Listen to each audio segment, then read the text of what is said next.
তোমরা যারা শীতকালের গাছ বসাতে চাইছো কিন্তু যাদের হাতে এতদিন ধরে মাটি তৈরি করার সময় বা সুযোগ নেই, তারা সেম প্রসেসে একদিনের মধ্যেই মাটি তৈরি করে গাছ বসাতে পারো। সেক্ষেত্রে নতুন মাটি নিতে হবে। আমার ছাদ বাগানে এত পরিমাণে গাছ হয়ে গেছে যে ছাদে খুব একটা বেশি জায়গা নেই, আর যতটুকু জায়গা রয়েছে সেই জায়গাটাকে আমি খুব ভালো করে ঝাঁটিয়ে পরিষ্কার করে নিলাম। অ্যাকচুয়ালি সামনেই শীতের সিজন ঢুকছে, হাতে আর বেশি টাইম নেই, তাই শীতের সিজনের ফুল গাছগুলো বসানোর জন্য আগে থেকে মাটি তৈরি করে রাখতে হয়। যে জায়গাটাতে আমি মাটি তৈরি করব সেই জায়গাটাতে আগে আমি গেমাক্সিন ছড়িয়ে দিচ্ছি। তার কারণ হচ্ছে আমার ছাদে পিঁপড়ের প্রচুর উৎপাত রয়েছে। তোমাদের যদি পিঁপড়ের প্রবলেম থাকে তাহলে এই কাজটা করতে পারো, না হলে করার দরকার নেই। তার কারণ হচ্ছে এই জায়গাটাতে এই মাটিগুলো প্রায় 15 দিন ধরে পড়ে থাকবে, আর আশেপাশে যত পিঁপড়ে রয়েছে সব এসে এর মধ্যে বাসা বাঁধবে। পিঁপড়ে যাতে সেই কাজটা এত সহজে না করতে পারে তার জন্যই আমি গেমাক্সিন ব্যবহার করলাম। আমি এখানে যে মাটিগুলো নিয়েছি সেই মাটিগুলো কিন্তু সব পুরনো মাটি। পুরনো মাটি মানে হচ্ছে পুরনো টবের মাটি। আগে এই মাটিগুলোতে অন্য কোনো গাছ ছিল, সেই গাছগুলো মারা গেছে, বা সিজন গাছ ছিল সেগুলো সব শেষ হয়ে গেছে। সেই মাটিগুলোকে আমি আবার রিইউজ করব। আর তোমরা যখন কোনো মাটিকে রিইউজ করবে তখন সেই মাটিকে খুব ভালো করে প্রসেসিং করে নিতে হবে। তার কারণ হচ্ছে পুরনো মাটির মধ্যে ফাঙ্গাস, ব্যাকটেরিয়া, নানা রকম পোকামাকড়, মিলিবাগ, জাপ পোকা এগুলো থাকতেই পারে। মেনলি মিলিবাগ, জাপ পোকা এগুলো কিন্তু মাটির মধ্যেই থাকে।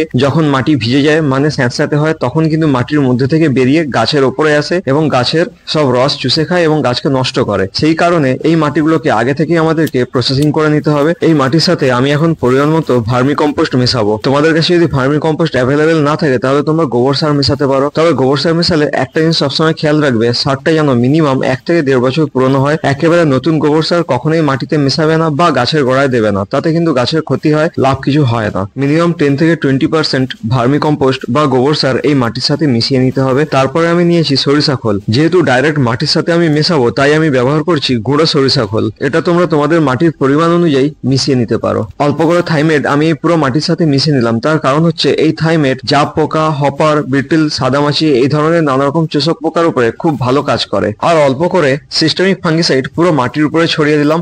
আমি এখানে সিস্টেমিক ফাঙ্গিসাইড হিসেবে ব্যাভিস্টিন ব্যবহার করছি। তোমরা যে কোনো ধরনের সিস্টেমিক ফাঙ্গিসাইড ব্যবহার করতে পারো। অ্যাকচুয়ালি এই সিস্টেমিক ফাঙ্গিসাইড মাটিকে ফাঙ্গাসের হাত থেকে রক্ষা করে। এখন পুরো মাটিটাকে খুব ভালো করে মিশিয়ে নিতে হবে। তার কারণ হচ্ছে এই মাটিতে আমি যে উপকরণগুলো মেশালাম সেগুলো যেন পুরো মাটির সাথে খুব ভালো করে মিশে যায়, তাই খুব ভালো করে মাটিটাকে মিক্স করে নিলাম। এই কাজটা হয়ে গেলে পুরো মাটিটাকে একটা পাতলা লেয়ারে বিছিয়ে দিয়ে ছেড়ে দেবো প্রায় 14-15 দিনের জন্য ডাইরেক্ট সানলাইটে। এইভাবে পাতলা করে বিছিয়ে দিলে পুরো মাটিটাই ডাইরেক্ট সানলাইট পায়, যার কারণে মাটিতে থাকা ফাঙ্গাস, পোকামাকড় এগুলো সব নষ্ট হয়ে যায় আর মাটিটা পুরোপুরি ভাবে একদম শুকনো হয়ে যায়। মানে হচ্ছে মাটির ভেতরে থাকা ময়েশ্চার পুরোপুরি শেষ হয়ে যায়। টানা 15 দিন ডাইরেক্ট সানলাইটে থাকার পরে মাটির অবস্থা দেখো, মাটি থেকে অলরেডি ধুলো উঠছে। তার কারণ হচ্ছে এই মাটিতে বিন্দু মাত্র ময়েশ্চার নেই। এখন মাটিটা মোটামুটি ভাবে 70% রেডি শীতকালের গাছ বসানোর জন্য। 70% বললাম এই কারণে এর মধ্যে আরো কিছু উপকরণ মেশানো বাকি রয়েছে, তবে সেটা পুরো মাটিতে মেশানো যাবে না। যে পরিমাণ মাটিতে গাছ বসানো হবে সেই পরিমাণ মাটিকে আলাদা করে নিয়ে তার মধ্যে মাটির পরিমাণ অনুযায়ী এই উপকরণগুলোকে মেশাতে হবে।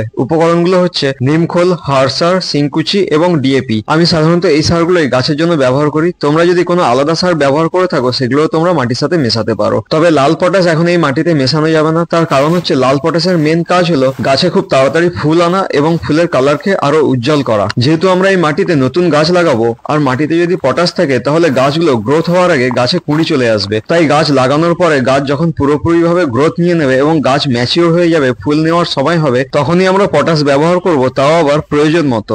নার্সারি থেকে নিয়ে আসা এই চন্দ্রমল্লিকা গাছগুলোকে আজকে রিপোর্টিং করব, আর অবশ্যই 15 দিন ধরে রেডি করা এই মাটি দিয়েই। তার জন্য আমি 8 ইঞ্চি মাপে 4টে মাটির টব নিয়েছি। আর যে কোনো টবে গাছ বসানোর আগে সব থেকে প্রথমে যে কাজটা করণীয় সেটা হচ্ছে ওই টবের ড্রেনেজ সিস্টেমটা ঠিকঠাক ভাবে তৈরি করে নেওয়া। যদি কোনো টবের ড্রেনেজ সিস্টেম ভালো না হয় তাহলে সেই টবে কখনোই গাছ ভালো হবে না। টবের নিচের হোলগুলোতে একটা করে খোলামকুচি দিয়ে তার উপরে অল্প করে এই ধানের তুষ দিয়ে দেবো। ধানের তুষ না থাকলে তোমরা লাল বালি ব্যবহার করতে পারো। দুটোর কাজ কিন্তু সেম, তাই তোমাদের কাছে যেটা অ্যাভেলেবেল থাকবে সেটাই ব্যবহার করতে পারো। টবের নিচের ড্রেনেজ সিস্টেমটা ঠিকঠাক ভাবে তৈরি হয়ে গেলে তারপরে টবের নিচের কিছুটা অংশ এইভাবে মাটি দিয়ে ভর্তি করে নিতে হবে। এখানে 4টে টবেই নিচের অংশটা কিছুটা মাটি দিয়ে ভর্তি করে নিলাম। এখন সব থেকে ইম্পর্টেন্ট কাজ হলো এই গ্রো ব্যাগ থেকে গাছগুলোকে খুব সাবধানে বের করা। যেহেতু গাছের গোড়ার মাটিগুলো ভিজে রয়েছে তাই খুব সহজেই গ্রো ব্যাগ থেকে বের করে নেওয়া যাবে। আমি যে প্রসেসে এই গ্রো ব্যাগ থেকে চারাগুলো বের করছি, তোমরা যদি এই প্রসেস অবলম্বন করো তাহলে কিন্তু একটাও চারা নষ্ট হবে না আর গ্রো ব্যাগ গুলো কাটতে হবে না।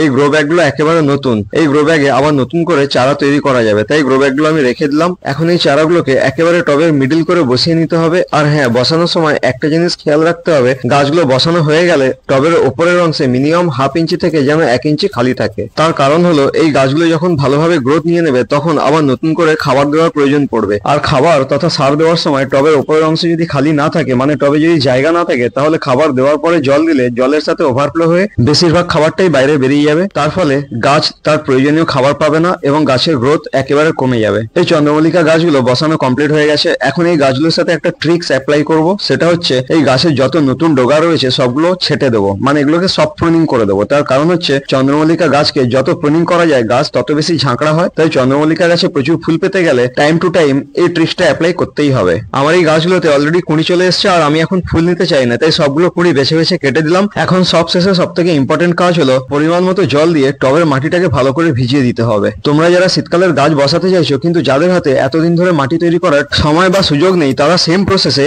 একদিনের মধ্যেই মাটি তৈরি করে গাছ বসাতে পারো। সেক্ষেত্রে নতুন মাটি নিতে হবে আর মাটিতে গেমাক্সিন ব্যবহার করা যাবে না। ভিডিওটা ভালো লাগলে একটা লাইক করে দিও আর আমার চ্যানেলটাকে সাবস্ক্রাইব করে দিও।